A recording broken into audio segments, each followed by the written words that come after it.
आज हम बात करेंगे बीए पार्ट 3 का सभी ऑब्जेक्टिव क्वेश्चन का बात करेंगे। पहला क्वेश्चन है राग बिहाग। राग बिहाग का गायन समय क्या है? राग बिहाग जो है उनका गायन समय की बात करेंगे। तो राग बिहाग का गायन समय क्या है? तो राग बिहाग का गायन समय रात्रि का प्रथम पहर जो है, रात्रि का दूसरा पहर है। पंडित विष्णु नारायण भारत खंडे का जन्म कब हुआ? पंडित विष्णु नारायण भारत खंडे का जो जन्म की बात है, तो पंडित विष्णु नारायण भारत खंडे का जन्म कब हुआ? 1860 में, 1840 में, 1932 में और 1865 में। उनका जन्म 1860 में हुआ था। कब हुआ था? तो 1860 में हुआ था। अब है राग काफी। राग काफी का थाट क्या है? राग काफी का जो है थाट क्या है? तो राग काफी का थाट जो है वह काफी थाट क्या है? तो काफी थाट है। विकृति स्वर कितने होते हैं? विकृति स्वर की बात किया जाए, विकृति स्वर कितने होते हैं? 5 होते हैं। विकृति स्वर कितने होते हैं? तो 5 होते हैं। भारत की मुख्य संगीत पद्धति, भारत की मुख्य संगीत पद्धति कितनी है? तो भारत की मुख्य संगीत पद्धति जो है वह 2 है। कितने हैं? तो 2 हैं। अब राग हमीर की जाति क्या है? तो राग हमीर का जाति है संपूर्ण संपूर्ण है। राग हमीर का जो है जाति क्या है? संपूर्ण संपूर्ण। स्वर के चढ़ते क्रम को क्या कहते हैं? स्वर के चढ़ते क्रम को क्या कहते हैं? तो आरोह कहते हैं। स्वर को चढ़ते क्रम को हम लोग क्या कहते हैं? तो आरोह कहते हैं। तान पूरे में कितने तार होते हैं? तो तान पूरे में 4 होते हैं। तान पूरे में कितने तार होते हैं? तो 4 होते हैं। यवन राग के गाने का उचित समय क्या है? यवन राग के गाने का जो है उचित समय क्या है? तो उचित समय जो है रात्रि का प्रथम पहर में है। कौन सा है? तो राग यमन का जो है गाने का उचित समय क्या है? तो रात्रि का प्रथम पहर है। आगे बात करेंगे 10 नंबर क्वेश्चन पर। बिहाग, बिहाग का उचित समय क्या है? बिहाग का जो है उचित समय क्या है? तो रात्रि का प्रथम पहर क्या है? तो रात्रि का प्रथम पहर। असावरी राग का उचित समय क्या है? असावरी कौन सी राग है? तो असावरी राग का उचित समय पूछेगा क्या है? तो दिन का दूसरा पहर है। कौन सा पहर? तो दिन का दूसरा पहर है। भैरव, भैरव राग की उत्पत्ति किस थाट से हुई है? तो भैरव राग की उत्पत्ति जो है वह भैरव से हुआ है। भैरव राग के गायन का उचित समय, भैरव राग का गायन का उचित समय क्या है? प्रातः काल है। पंडित बच्चा मिश्र कौन है? पंडित बच्चा मिश्र क्या बजाते थे? पंडित बच्चा मिश्र जो है वह जल तरंग बजाते थे। क्या बजाते थे? तो जल तरंग बजाते थे। पंडित बच्चा मिश्र जो है क्या बजाते थे? तो जल तरंग जो है बजाते थे। आगे क्वेश्चन है अमीर खुसरो। अमीर खुसरो, अमीर खुसरो जो है क्यों जाने जाते हैं, यानी क्यों प्रसिद्ध थे अमीर खुसरो? तो अमीर खुसरो जाने जाते हैं सितार वादन के लिए, कंठ संगीत के लिए, बांसुरी वादन के लिए या गिटार वादन के लिए। तो वह जाने जाते हैं कंठ संगीत के लिए जो है अमीर खुसरो को जाना जाता था। विलायत खां क्या बजाते थे? तो विलायत खां जो है वह सितारा बजाते थे। विलायत खां क्या बजाते थे? तो सितारा बजाते थे। गुरुदेव श्री T.N. पटनायक क्यों जाने जाते हैं? तो वायलिन वादन के लिए, बांसुरी वादन के लिए, तबला वादन के लिए या गिटार वादन के लिए। तो वह जाने जाते हैं वायलिन वादन के लिए जाने जाते हैं। अकबर के दरबार में नवरत्नों में इनमें से कौन थे? यानी अकबर के दरबार में जो नवरत्न थे, नवरत्न में इनमें से एक कौन थे? तो इनमें से जो है कौन थे? तो अमीर खुसरो के तानसेन, विलायत खां या पंडित बच्चा मिश्र। तो वह तानसेन थे। कौन थे? तो वह तानसेन थे। रविंद्रनाथ ठाकुर, रविंद्रनाथ ठाकुर का जन्म कहाँ हुआ था? तो रविंद्रनाथ ठाकुर का जो जन्म हुआ था कहाँ? तो बंगाल में, कि उड़ीसा, कि बिहार में, कि मध्य प्रदेश। तो उनका जन्म जो है बंगाल में हुआ था। गुलाब नबी सोरी, गुलाम नबी सोरी ने किस गायन शैली को जन्म दिया था? गुलाब नबी सोरी ने किस गायन शैली का जन्म दिया था? तो उन्होंने ध्रुपद, धामर, ठुमरी, टप्पा को, तो उन्होंने टप्पा को जन्म दिया था। ठीक है।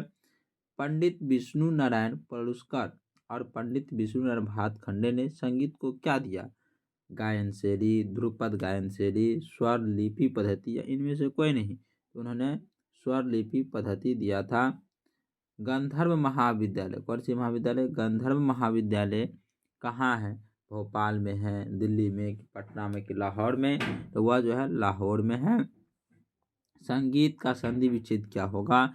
संगीत का जो है संधि विच्छेद संग जोड़ गीत या सन जोड़ गीत या संगीत या सम जोड़ गीत, इसका क्या होगा? सम जोड़ गीत होगा।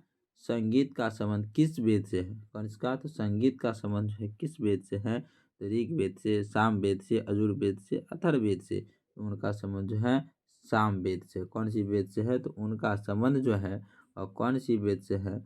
तो साम वेद से है। आगे का क्वेश्चन है संगीत। संगीत उपयोगी मधुर ध्वनि को क्या कहा जाता है? संगीत उपयोगी मधुर ध्वनि को क्या कहा जाता है? स्वर, नाद, श्रुति या इनमें से कोई नहीं। तो क्या कहा जाता है उसे? तो नाद कहा जाता है। नाद की कितनी विशेषता है? नाद की जो है विशेषताएं कितनी होती है? तो 3 होती है। नाद कितने प्रकार के हैं? नाद क्या है? तो नाद जो है कितने प्रकार के हैं? 3, 4, 2 या 5। तो नाद जो है 2 प्रकार के होते हैं। नाद कितने प्रकार के होते हैं? तो 2 प्रकार के होते हैं। श्रुति किसे कहते हैं? जो सुना जाए, जो कहा जाए, जो नहीं सुना जाए या इनमें से कोई नहीं। तो जो सुना जाए उसे क्या कहते हैं? श्रुति कहते हैं। श्रुतियाँ कितनी हैं? यानी श्रुतियों की संख्या कितनी है? 10 है, 15 है, 20 है कि 22 है? श्रुतियों की संख्या जो है 22 है। संगीत में मूल स्वर कितने हैं? यानी संगीत में आपसे पूछा जा रहा है संगीत में मूल स्वर कितने होते हैं? तो संगीत में मूल स्वर जो होते हैं 2, 3, 5, 7 कितने होते हैं? तो 7 होते हैं। कितने होते हैं? तो संगीत में मूल स्वर की बात किया जाए कितने होते हैं? तो 7 होते हैं। आगे का जो क्वेश्चन है, इनमें से मार्जनी क्या है? मार्जनी इसमें से क्या है? स्वर, नाद, श्रुति, इनमें से कोई नहीं। तो श्रुति जो है वो मार्जनी है। सप्तक कितने होते हैं? यानी सप्तक कितने प्रकार के होते हैं या कितने होते हैं? बात एक ही होता है। सप्तक की संख्या कितने हैं? बात एक ही है। तो वह बताइए 2, 3, 4 या 5। सप्तक की संख्या जो है वह 3 है। सप्तक में कितने स्वर होते हैं? सप्तक में क्वेश्चन यह है आप सप्तक में जो है कितने स्वर होते हैं? तो सप्तक में 7 स्वर होते हैं, है ना। राग उत्पन्न करने में समक्त स्वर समूह को क्या कहते हैं? राग उत्पन्न करने में समक्त स्वर को हम लोग क्या कहते हैं? श्रुति, चल स्वर, सप्तक या तो थाट। तो हम लोग थाट कहते हैं। क्या कहते हैं? तो थाट कहते हैं। थाट में कितने स्वरों का होना अनिवार्य होता है? थाट में जो है कितने स्वरों का होना अनिवार्य होता है? 2, 3, 5 इनमें से कोई नहीं। तो इसमें से कोई ऑप्शन नहीं है, चलिए इसका आंसर हो जाएगा घ। इनमें से कोई नहीं। 7 स्वरों का होना किसमें आवश्यकता होता है? थाट में, वादी स्वर में, वर्ड स्वर में या कोई नहीं। तो थाट में होना 7 स्वरों का होना जो है आवश्यक होता है। चलिए आगे का क्वेश्चन है 37 नंबर क्वेश्चन को देख लीजिए आप लोग। राग की सुंदरता बढ़ाने वाली क्रमबद्ध स्वर श्रृंखला को क्या कहते हैं? तो उसे हम लोग अलंकार या पलटा कहते हैं। राग में प्रयुक्त होने वाले स्वर में प्रधान स्तर कहलाता है। क्या कहलाता है? तो वादी स्वर कहलाता है। क्या कहलाता है? वादी स्वर कहलाता है। राग राग के उपमुख्य स्वर को क्या कहा जाता है? राग के जो है उपमुख्य स्वर को क्या कहते हैं? वादी स्वर, संवादी स्वर, वर्ज्य स्वर या इनमें से कोई नहीं। तो संवादी स्वर कहते हैं। जिस स्वर के लगने से राग नष्ट भ्रष्ट हो जाए उसे वादी स्वर, संवादी स्वर, वर्ज्य स्वर या इनमें से कोई नहीं, उसे वर्ज्य स्वर कहते हैं। जिस स्वर समुदाय से राग की पहचान होती है, जाति, श्रुति, वादी स्वर या पकड़, तो उसे क्या कहते हैं? पकड़ कहते हैं। किसी राग में किया जाने वाला स्वर विस्तार को क्या कहते हैं? किसी राग में किया जाने वाला स्वर विस्तार को क्या क्या कहते हैं? पकड़, जाति, आलाप या इनमें से कोई नहीं, तो उसे आलाप कहते हैं। तान के कितने प्रकार के होते हैं? तान कितने प्रकार के होते हैं? तान के कितने प्रकार होते हैं? तान के 2, 3, 4 या 8। तो 8 होते हैं। ख्याल के कितने प्रकार हैं? ख्याल के जो प्रकार की बात किया जाए कितने हैं? 2, 3, 4, 5, तो उनका जो है 2 होते हैं। गीत की रचनाकार के प्रथम चरण को क्या कहते हैं? यानी गीत के रचनाकार के प्रथम चरण को क्या कहते हैं? जाति, आलाप, अंतराल या अस्थाई। तो गीत के प्रथम चरण को हम लोग अस्थाई कहते हैं। गीत की रचना के प्रथम चरण को क्या कहते हैं? तो अस्थाई कहते हैं। गीत की रचना की द्वितीय चरण को क्या कहते हैं? तो अंतरा कहते हैं। क्या कहते हैं? अंतरा कहते हैं। गायन में गति को एक समान बनाए रखने को, गायन में गति को एक समान बनाए रखने को क्या कहते हैं? वर्ण, जाति, लय या ठेका। तो हम लय कहते हैं। क्या कहते हैं? लय कहते हैं। लय के कितने प्रकार होते हैं? 2, 3, 4 या 5। तो लय के 3 प्रकार होते हैं। कितने प्रकार होते हैं? तो लय के 3 प्रकार जो है होते हैं, है ना। लय 3 प्रकार के होते हैं। आगे का क्वेश्चन है, संगीत में समय नापने को क्या कहते हैं? मापक, मात्रा, ताल या सम कहते हैं? तो मात्रा कहते हैं। मात्राओं के अलग अलग संचय को क्या कहते हैं? मात्राओं के अलग अलग संचयन को क्या कहते हैं? जाति, वर्ण, ताल या लय कहते हैं? तो उसे हम ताल कहते हैं। जिस मात्रा से कोई ताल आरंभ हो, जिस मात्रा से कोई ताल आरंभ हो उसे क्या कहते हैं? उसे सम कहते हैं। पद रचनाओं के स्वस्वर गायन को कहते हैं। पद रचनाओं के स्वस्वर गायन को क्या कहते हैं? राग, आलाप, विभाग या गीत। तो उसे हम लोग गीत कहते हैं। गीत के कितने प्रकार हैं? गीत के कितने प्रकार है? तो गीत के जो है 2, 3, 4 या 5। तो गीत का प्रकार 2 है। प्रेम मार्ग क्या है? प्रेम मार्ग किसका भेद है? प्रेम मार्ग जो है वह किसका भेद है? श्रुति का, वर्ण का, ठेका का या गीत का? तो वह जो है गीत का है। धामर, धामर क्या है? धामर जो है पूछता है धामर, तो धामर क्या है? गायन शैली है, अंतरा है, संचारी है या कोई नहीं? तो वह जो है एक गायन शैली है। धामर किस काल की देन है? धामर जो है वह किस काल की देन है? वह प्राचीन काल की, मध्य काल की, आधुनिक काल की? तो वह जो है मध्य काल की देन है। धामर कितने प्रकार का होता है? तो धामर की प्रकार की बात किया जाए तो 10 होते हैं या तो 12 होते हैं। तो धामर जो है वह 14 प्रकार के होते हैं। जो धामर कितने मात्राएं का होते हैं? 14 मात्राएं के होते हैं। ध्रुपद क्या है? ध्रुपद आज क्या कहलाता है? यानी ध्रुपद जो है आज क्या कहलाता है? धामार, ध्रुपद, ध्याल, इनमें से कोई नहीं। तो वह जो है ध्रुपद कहलाता है। जिस रचना में राग का पूरा लक्षण वर्णित हो क्या कहलाता है? ध्रुपद या ध्रुवपद या धमार या लक्षण गीत कहलाता है? तो लक्षण गीत कहलाता है। चंचल क्या है? चंचल क्या है?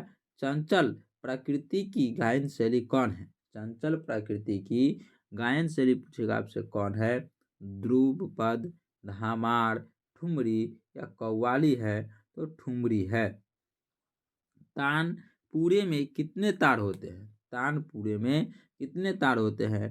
3, 4, 5, 7। तो तानपुरे में 4 होते हैं। कितने होते हैं? तो 4 होते हैं। जिस गीत में 3 अंग हो उसे क्या कहते हैं? त्रिवट, चतुरंग, टप्पा या कोई नहीं? तो उसे त्रिवट कहते हैं। मीड़ कितने प्रकार के हैं? 2, 3, 4 या 5। तो मीड़ जो है 2 प्रकार के होते हैं। सा, रे, ग, म आदि का संक्षिप्त रूप है। यानी सा, रे, ग, म का संक्षिप्त रूप जो है क्या है? श्रुति, ठप्पा, सरगम या आलाप है? तो वह सरगम है। जम जबा या खटका किसके द्वारा दर्शाया जाता है? जम जमा या खटका किसके द्वारा दर्शाया जाता है? तो वह सा के द्वारा। गीत से जुड़ा हुआ सरगम क्या कहलाता है? गीत से जुड़ा, किससे जुड़ा हुआ? गीत से जुड़ा हुआ सरगम जो है क्या कहलाता है? ठाठ, तिहाई, गत या झाला? तो वह जो है गत कहलाता है। किसी टुकड़े को बजाकर सम पर आना क्या होता है? किसी टुकड़े को बजाकर सम पर आना क्या होता है? वक्र, सरगम, मुर्की या तिहाई होता है? तो तिहाई होता है। सभी रागों की उत्पत्ति कितने ठाठों से मान्य है? यानी सभी रागों, जितने राग बना हुआ है उसकी जो उत्पत्ति कितने ठाठों से हुआ है? तो वह 5, 6, 7 या 10। तो वह 10 ठाठों से हुआ है। स्वरों को कंपन के साथ की जाने वाली प्रस्तुति को, स्वरों को कंपन के साथ की जाने वाली प्रस्तुति जो है क्या है? ताल, लय, गमक, क्या झाला? तो वह जो है गमक है। क्या है? तो वह गमक है। प्राचीन काल में गमक के कितने प्रकार थे? प्राचीन काल में गमक के कितने प्रकार थे? 5, 7, 10, 15। तो 15 प्रकार थे। नमित क्या है? झाला, ताल, गमक, इनमें से कोई नहीं। तो एक गमक है। पद रचनाओं से संबंधित विभिन्न खंड झाला, मातु, गमक या ताल है? तो वह क्या है? मातु है।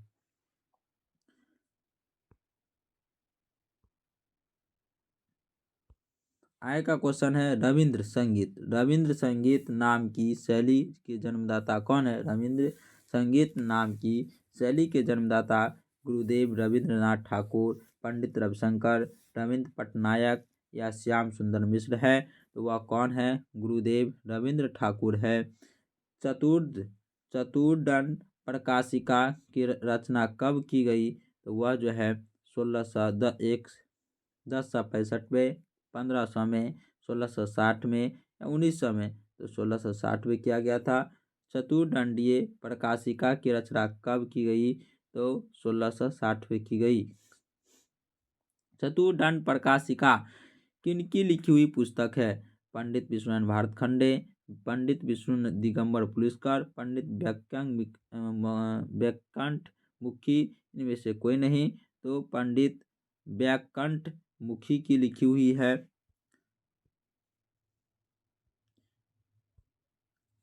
अंतिम क्वेश्चन है, एक ताल कितनी मात्राओं का होता है? 4, 7, 12, 14। तो 12 मात्राओं का होता है। तो आज इतना ही। अगले वीडियो में इसकी अगली भाग दिया जाएगा। आप लोग अच्छे से पढ़ें और पूरे वीडियो को जरूर देखिए ध्यान से। सभी शिक्षक भर्ती से संबंधित, बीए से संबंधित, म्यूजिक के समेत जितने होते हैं सभी इस चैनल पर आपको वीडियो को मिलेगा। लाइक और सब्सक्राइब करें।